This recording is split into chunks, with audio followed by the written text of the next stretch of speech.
Hey everyone, Arbiter Wolf here with another weekly video. This week was finally what I was looking for in doing these comics. Apart from it being just something that I want to be doing with my art, my idea was to let the comic be its own guide in my learning. As I tried out new things outside of the current ability that I have, I hope that I would learn how to do it from just trying it out and experimenting. I would say for this week, it worked great for the first panel that I did.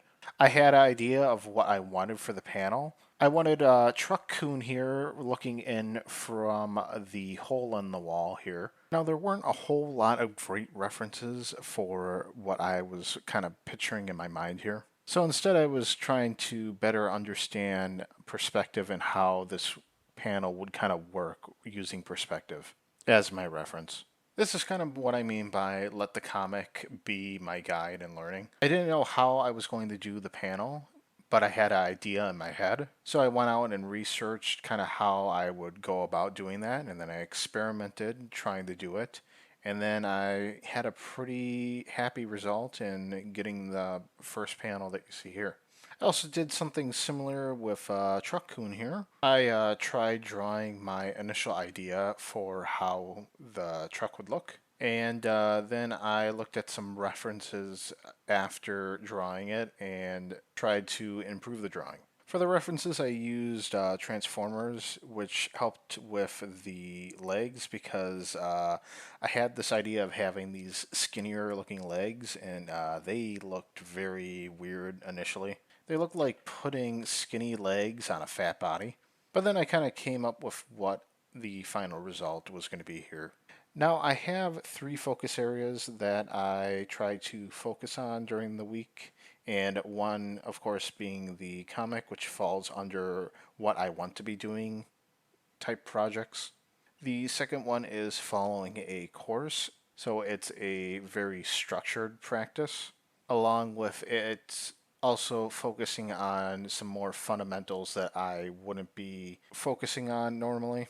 And the last one is my own personal practice or what I think I should be learning. Currently, I'm focusing on right now is Choming's videos, specifically his head and how to draw the body videos. And I feel like these have been helping me a lot with my drawings. I still think I should practice a lot more with those videos, but I'm definitely having a lot better understanding. For some issues that I've been having is that I have limited time and trying to balance the three can be challenging sometimes. I was going to try doing a thing where I would alternate the two practices of course and my own personal practice, but then always do a comic for the week. But I just felt that it would just one be a little overkill with the course that I'm doing for Drawbox, and then two, I would feel like I'm missing out on Choming's videos. So that kind of leaves me with just being more efficient with my time and being more focused on time management. Trying to build some sort of system with getting all three in. Right now, I'm pretty good at just getting a comic out a week, so I'm hoping I can just start being able to practice my own personal practice along with Drawbox for the entire week. But overall, for the week, I was pretty happy with the results for the comic, and I'm hoping they keep getting better and better. So that pretty much wraps it up for this video. If you guys did like the video, please like, comment, and subscribe, and I will see you guys all in the next video. Thanks.